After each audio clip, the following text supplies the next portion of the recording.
Hello, welcome to the land of Kakiak. My name is Laurel.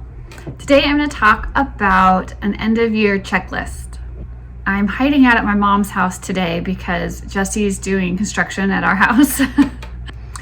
It's currently April and I just realized last week at co-op that we only had 2 more days of co-op for the year. So I was like, oh my gosh, like the end of the year is really coming up. It seems like after we took Christmas break, and then it seemed like we just barely started going again, and then it was like spring break, and then I feel like we just got back into the swing of things after spring break, and they're like, oh, the year's almost over.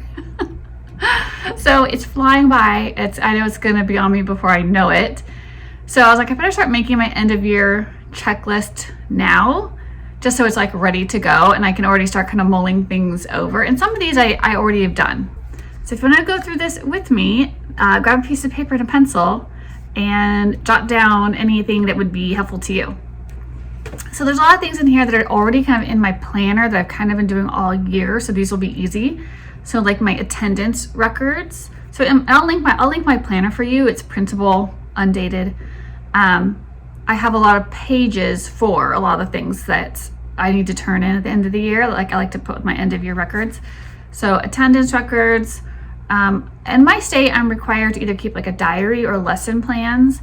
So I just keep my lesson plans for the year for each of my 3 boys. So I just have been like kind of putting them to the side, like as I fill up their section in my binder, I just put them to the side and refill. So I'll just keep doing that. But so attendance records, diary or lesson plans, portfolio or work samples and tests. So if you have those things that you need to keep in mind that you need to keep turned in, make sure you finalize that. The way I keep storage for like our portfolio or our sample work, because I'm required to keep so attendance records, diary or lesson plans, and work samples. So since my kids' notebook, I just pull like one of their notebooks, like 1 or 2 of their notebooks from the year, and just hold on to those. And I actually just keep a box in one of my cabinets in my schoolroom that was just a paper box. It's like what my printer paper came in. And that's what I would use. So it's just in the cabinet, and I just, put one of their notebooks in there when they get finished, usually like one from maybe the beginning of the year and one from the end of the year or something, because we keep, or maybe just from the end of the year, but we keep our notebooks. So all the other ones, they're like upstairs in their room because they like to look through them. And or if there's like a workbook that we fill up, I'll just stick it in there. Because like tests and stuff, I don't have to use any standardized tests in my state. So if there's a test that comes up within their curriculum, it's just in their notebook, like it's with their work anyways. So that stuff is in there. So yeah, all year I'm kind of just putting stuff in there. And I can always look at the end of the year, and if I'm like, I feel like I've got too much stuff, like I don't need this much, then I'll just take some stuff, I'll just clear some stuff out, but I'll get to that step farther down on the list. List of curriculum used. So this is something, so like my lesson plans and my attendance records, things like that, I will put them in a manila envelope, and I just keep that with the work samples. So that's something that I would just stick in there with those items. And that's something that I've already planned at the beginning of the year. So I will have already had that filled out. And if I'm making changes, like if I drop something or add something, I will have been making updates to that sheet because it's just in my planner binder. Each kid has their own section in my binder. And the very beginning is like my planning pages for them, like my, like if I have a track for them, and then like their curriculum for the year and like their course descriptions and stuff like that. And so I already have pages for that, and I've already been probably updating it. And so at the end of the year, maybe I'll just look over that and see if there's anything that we didn't use. And like if I didn't use something, I'd cross it off before I put it into my manila envelope. Okay, if you're required to give final grades or report cards or transcripts, you'll want to have time set aside to do that. So far, I have not had to give grades because my oldest is in 8th grade. He's finishing up 8th grade this year. So I've never worried about, I don't care about grades, But next year, I will have to give grades starting in high school for our state. So that will be something that going forward, I will be having to do final grades. Although I do have to do final grades for my co-op kids for that class. I have to give them final grades. I will be doing that for some other kids this year. I have on my to-do list to purge the schoolroom. The schoolroom always gets like filled up with little projects, drawings, 1,000,000 pieces of broken chalk, like a bunch of like really short colored pencils, like stuff like that. So, and then there's things that we end up never using, and I'm like, I don't think we will use this, or we used it, but I was like, I don't think I'll use it again. I think I'd rather use something else, or if I think I've bought something, but I feel like it's redundant. So I will be, and I've already kind of started this process. So I've already taken out quite a few books from the schoolroom because I was like, the kids just weren't like they're up too high on the shelves and stuff. And I was like, I had meant them to pull them down to read them more casually, but they just aren't ever getting them down. And so I actually bought some bookshelves for my 2 younger boys for their bedroom. And we took up a ton of books from the schoolroom up to their bedroom. And they were actually ending up doing a lot more leisure reading.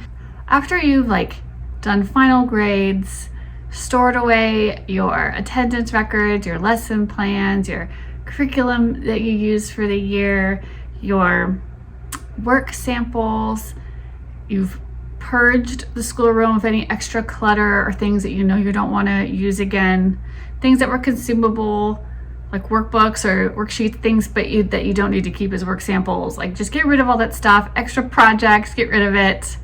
Any old or used up school supplies that you'd like to replenish or start fresh next year, get all that stuff out of there.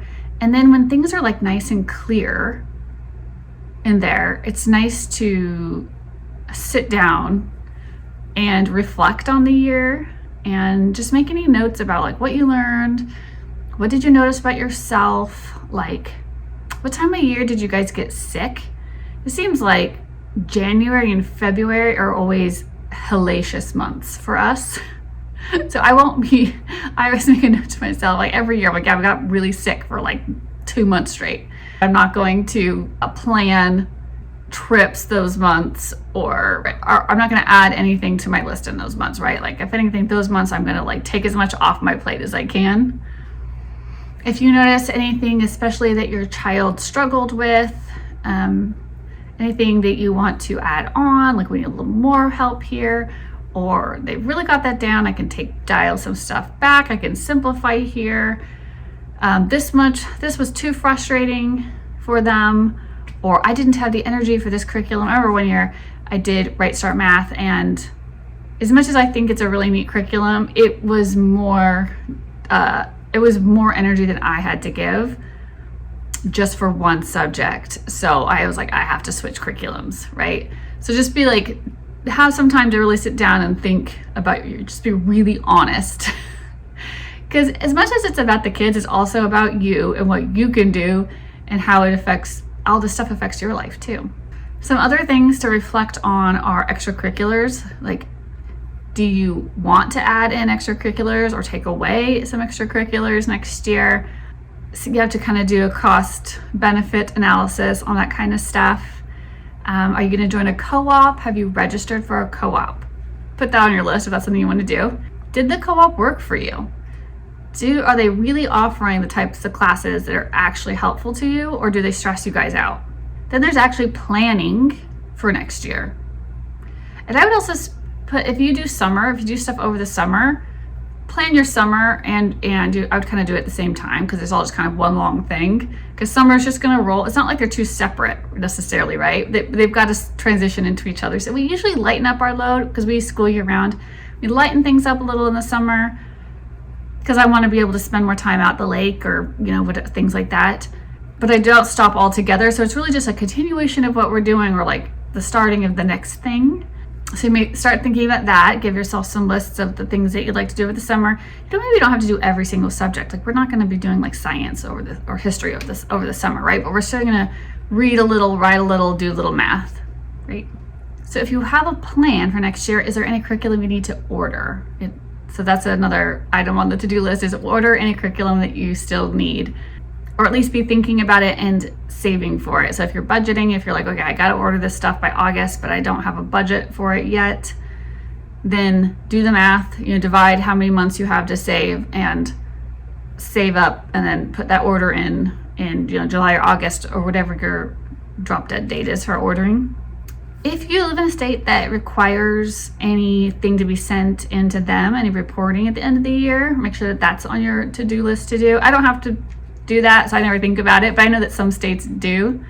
Have you applied for your homeschool association? If you're using that kind of option, here in our state, almost everybody, it's called like the third option here, but almost everybody is under a homeschool association. But every year I have to apply, and so I have to send in what courses my kids are taking and like class descriptions of all of them and stuff like that, and pay my fees and all that kind of stuff. So you're going to want to make sure you've done your planning first, right? And then apply for your homeschool association, and make sure you have all your dates for next year.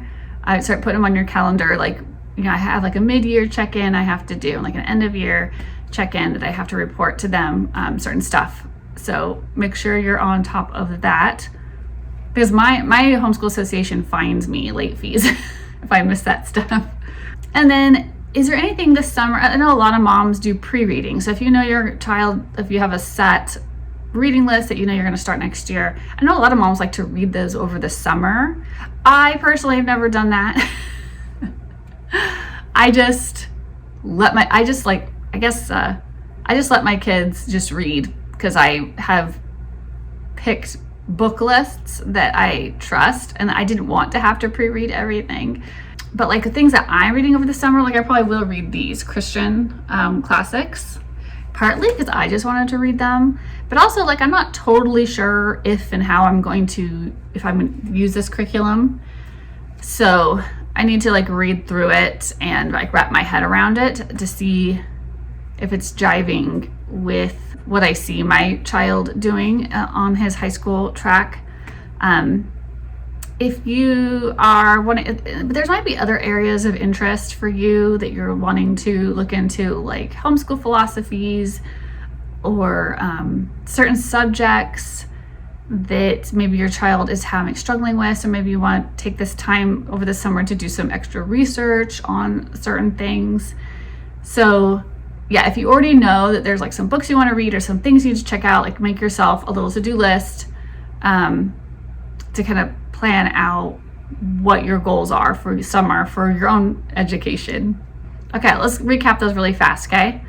Attendance records, diaries or lesson plans, portfolio, work samples and tests, lists of curriculum used, final grades, report cards or transcripts, purge your schoolroom, deep clean, reflection time, are you going to make any changes, plan for next year and this summer, order curriculum, send your state info if needed, make any summer plans, are you going to take a break, register for co-op if you want to do that, apply to your homeschool association, plan for extracurriculars for next year, and make your summer pre-reading list.